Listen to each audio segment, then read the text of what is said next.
There she is. Old big one. The 4501 with the Southern Railway PS4 3-chime whistle.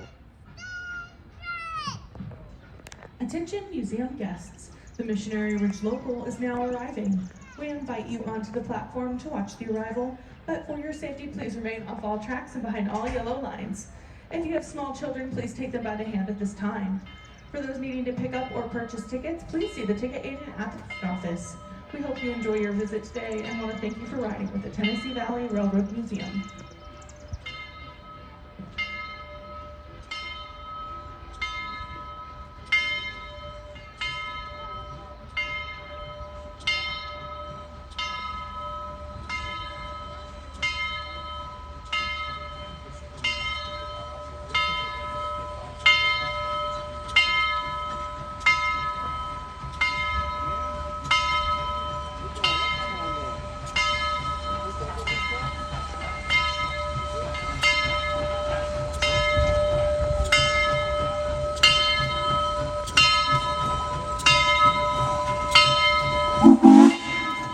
What a whistle!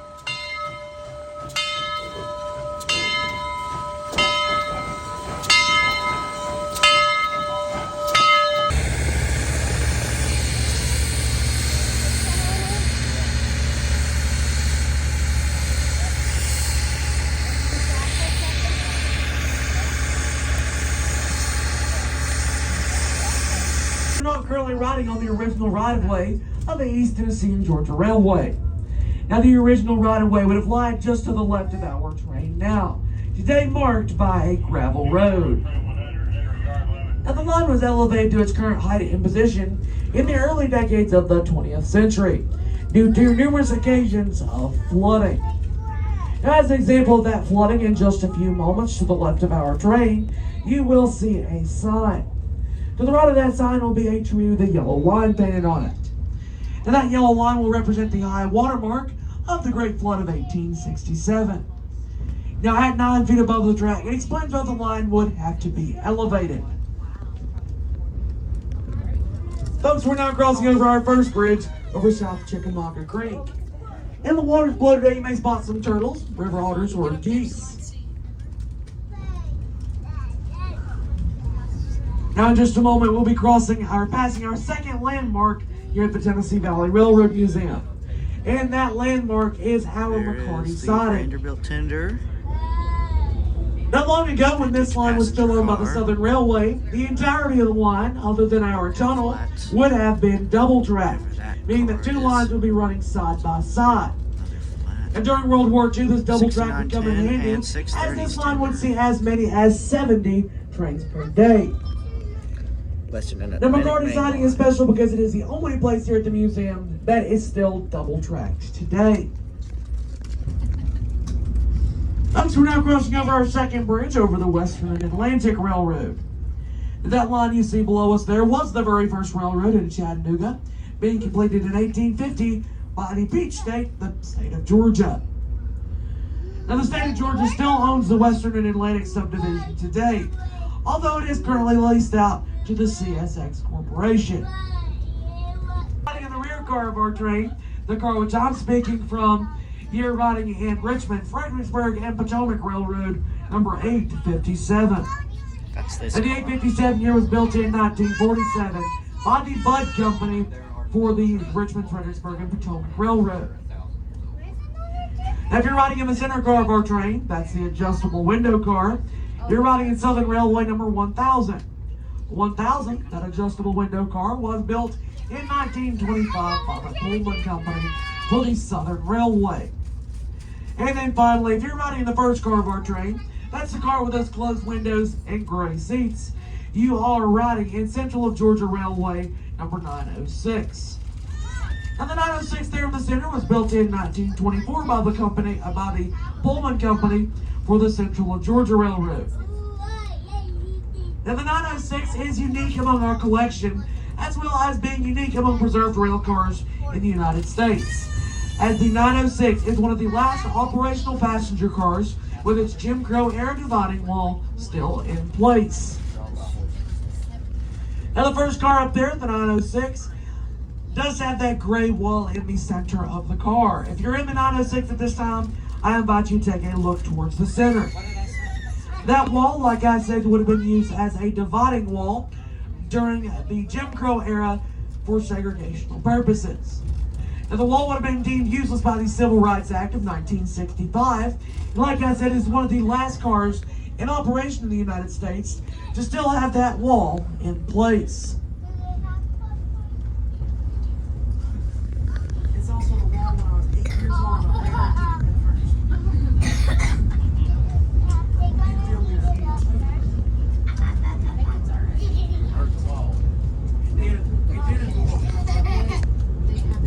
Ladies and gentlemen, we just crossed over our third and final bridge over Tunnel Boulevard. Now, crossing over Tunnel Boulevard means that we are making our climb up the steepest portion of our railroad. This portion of the line, climbing Missionary Ridge, has a grade of 1.5 to 2%. Now, instead of climbing to go over this ridge, we are climbing to go through it, through the Missionary Ridge Tunnel, also known as the Whiteside Tunnel. This tunnel is 986 feet long, almost the length of 3 football fields. Now, it was completed in 1858, dedicated in 1859, and was excavated entirely by pick and shovel, as dynamite was not invented until 1867. So, ladies and gentlemen, in theory, I guess you could say this tunnel's construction would go off without a bang. This tunnel here is the reason that the line would eventually be abandoned by the Southern Railway. After World War II, the railway's equipment was becoming much too large to fit through a pre-Civil War era tunnel. Therefore, a new line would be constructed to bypass Missionary Ridge altogether. Now, folks, if you have a flashlight app on your cell phone, I do encourage you to have those out at this time, up against your windows, to illuminate the tunnel walls as we pass through them. That's the whistle. It's not very loud. Hear that whistle sound?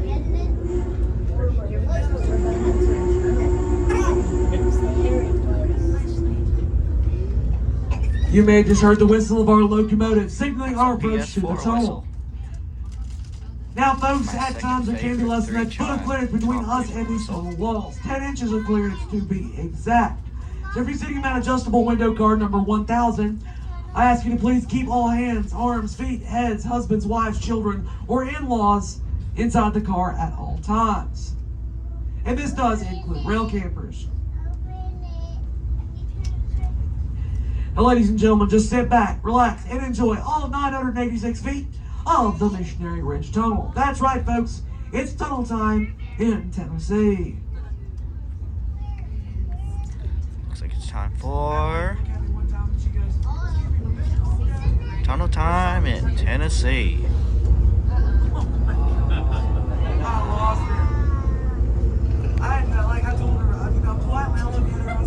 It's a good thing we have lights in this car.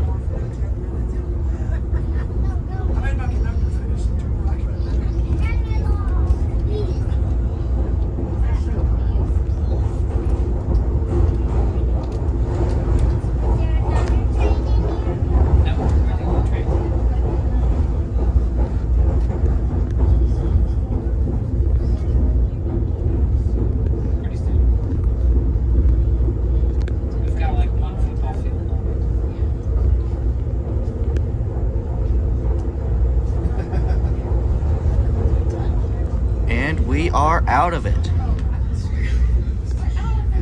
And just like that, ladies and gentlemen, we are now on the west side of Missionary Ridge. Now, because we're on the west side of Missionary Ridge, that does mean that we are approaching our final destination of East Chattanooga. Now, folks, while in East Chattanooga today, we will have a brief demonstration of our turntable. We will rotate our locomotive 180 degrees for the return trip to Grand Junction. And we will also have a behind-the-scenes look inside of our restoration facility. Now, folks, you are not required to deboard the train here in East Chattanooga, although I do highly recommend you to, as this is one of the last places in the world where you can still see what's about to take place. We do offer. Now, we do have a few brief safety rules we ask you to follow while off the train here in East Chattanooga. Now, folks, these rules are purely for your safety, so please do listen carefully. Folks, rule number 1 today is to please remain with the group at all times, as this is a guided tour, so please do not wander off. Now, folks, rule 2 is to please do not climb on any of the equipment you may see around our property. Now, folks, I know what you're thinking. It can look very fun, but first of all, it is very dangerous. And believe it or not, it is a fire hazard. That's right, folks. If you climb on this equipment, you may fall off. If you fall off after making sure you're all right, I may laugh at you and I will get fired. Therefore, it is a fire hazard. And finally, ladies and gentlemen, rule number 3 is to please remain on the concrete pathway at all times. So do not wander onto any tracks, gravel, or ballast. Now, ladies and gentlemen, because it is Memorial Day, we do have one final rule here in East Chattanooga, and that is to have fun. Now, please do remain seated until we come to a complete stop. We will let you know when it's safe to head towards the exits. And once off the train here in East Chattanooga, just take a left turn and head on down to our turntable. Once everyone is gathered around the turntable, we will begin our demonstration. So once again, ladies and gentlemen, please do remain seated until we come to a complete stop. And we're here. On behalf of myself and the entire crew of the Missionary Ridge Local, we do want to welcome you to East Chattanooga Look at that today. crane. If you all enjoy, once again, please do remain seated until we come to a complete stop. Standard gauge. You don't see much of those every day. Jumping on the glass.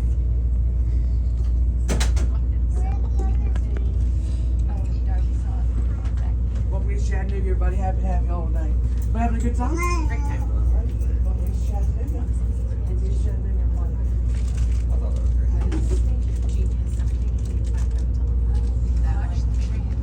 Look at that observation car. I wonder what they're gonna do with it.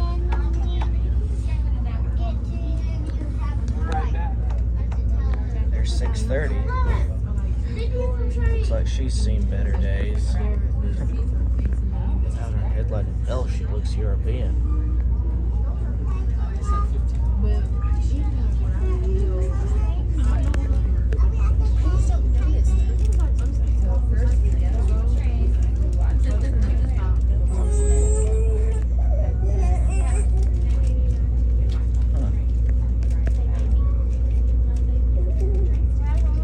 There's 80.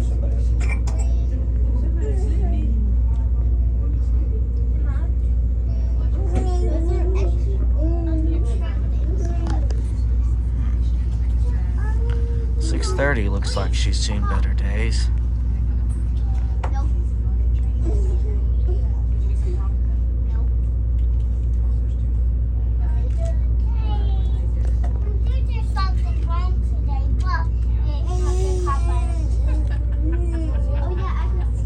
All the essential machinery is still attached, but headlight, bell, it's all gone.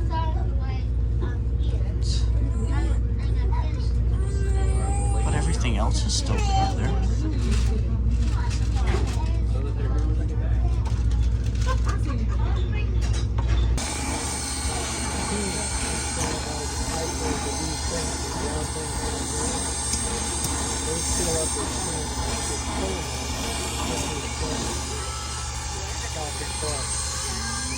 Alrighty, ladies and gentlemen, welcome to East Chattanooga. As you can see, folks, we have quite literally reached the end of the 3 miles of track donated by the Southern Railway. Now, ladies and gentlemen, we do have 2 options from this point. First of all, we can either A, run our train all the way back to Grand Junction in reverse, or B, we can use our turntable and we can rotate our locomotive 180 degrees for the return trip to Grand Junction. Now, I'm not sure about you folks, but I think it sounds like a lot more fun to use that turntable today. What do you guys think? All right. Oh, come on. I said, what do you guys think?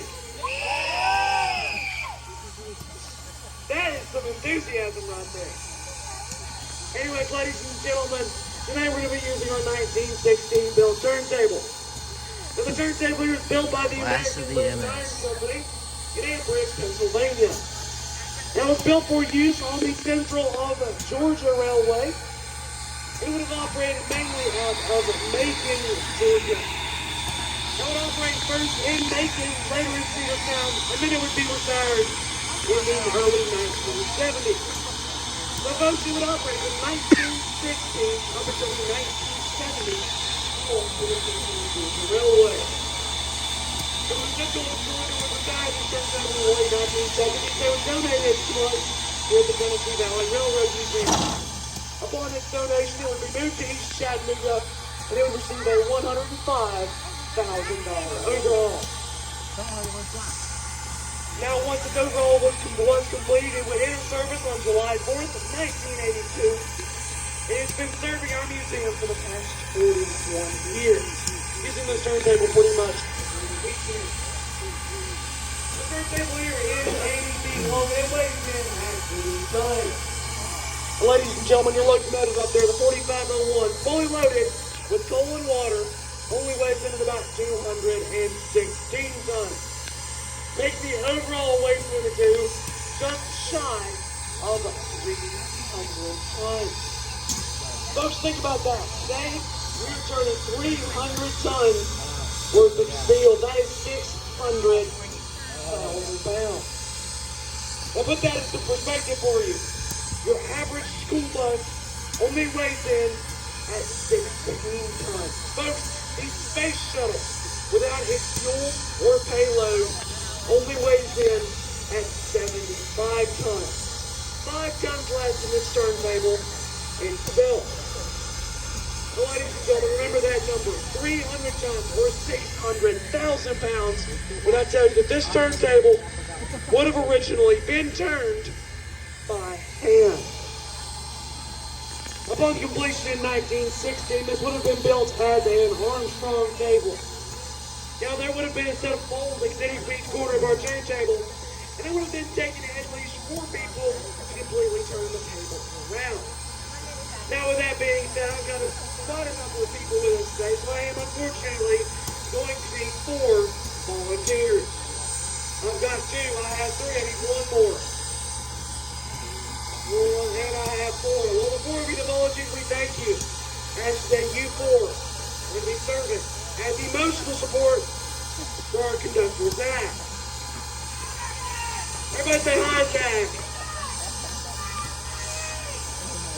Well, I think that's all the encouragement you need, isn't it, Zach? That's all the encouragement you need, isn't it? All right, ladies and gentlemen, now don't get worried about Zach throwing out his back or hurting himself. Zach's going to be operating our 25 horsepower electric motor, which is located just under our operator shed.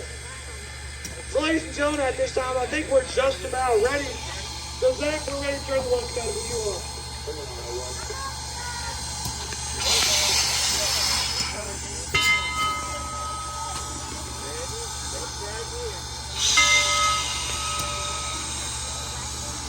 So ladies and gentlemen, today we're going to be using an 80-foot turntable to turn an 83-foot locomotive. That's right, folks, the 4501 is actually 3 feet longer than the turntable itself. Now folks, most of that 3-foot overhang is on the front side of our locomotive, but the front end, that'll be coming right in front of you all. So because of this overhang, I do ask everyone to please take big. There's 2 big steps behind that painted yellow line. Once again, please do take 2 big steps behind that painted yellow line. Now because of the L1 signs, we got it perfectly spotted on our turntable. So everybody watch very, very carefully as we spot the locomotive.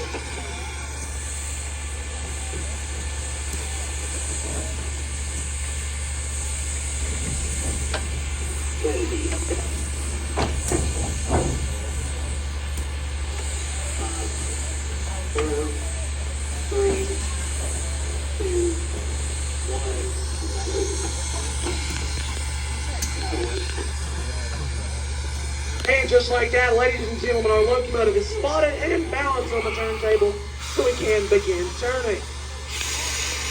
Well, ladies and gentlemen, your locomotive today is Southern Railway number 4501. Now, the 4501 here was built in October of 1911 on the Baldwin Locomotive Works in Philadelphia, Pennsylvania. Now, it was built for use as a freight hauling locomotive on the Southern Railway. Now, it began its operations on the Southern Railway in 1912, based out of Bull Gap, Tennessee, running on the Cincinnati, New Orleans, and Texas Pacific subsidiary of the Southern Railway. And this locomotive would serve the Southern Railway up until 1948, when it would be replaced by a diesel electric locomotive. The diesel electrics were cheaper and more efficient, therefore it was a no-brainer for the Southern Railway to convert. Now, in 1948, folks, this locomotive would be sold to the Kentucky and Tennessee Railway, based out of Stearns, Kentucky. This locomotive would operate as a coal hauling locomotive from 1948 up until 1964. Folks, once again in 1964, this locomotive would be replaced by a diesel locomotive. Now, in 1964, something special would happen. Instead of being sold for scrap like many other locomotives in this class, this would be sold to an individual. This locomotive will be sold to Mr. Paul Merriman with the Tennessee Valley Railroad Museum. And folks, since 1964, this locomotive has been a property of our collection. I'm very proud to tell you today that this locomotive has spent more time in preservation than it did in Princeton.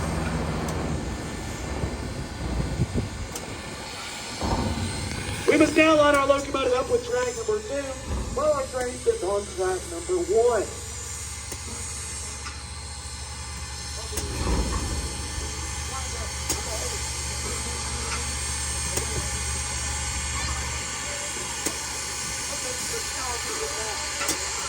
Like I was saying, ladies and gentlemen, we now line our locomotive up with track 2, while the train sits on track number 1. That is going to perform what's known as a runaround. The 4501 comes to a pass now a train and then through a switch. The locomotive will then reverse back through that switch, line for track number 1, and we'll recouple to the end of our train. So we'll look the front, in on the back, and vice versa. Now, ladies and gentlemen, now we'll just conclude our turntable demonstration. I'm going to bring down the one for our crew today, folks. As you get another without them. Listen to that. Southern PS4 bottom lever whistle. To our restoration facility. If you now wish to visit the restoration facility, you are more than welcome to reboard the train or visit the depot at this time. But for those who would like to visit our restoration facility, just hang out and you can follow me back to our door.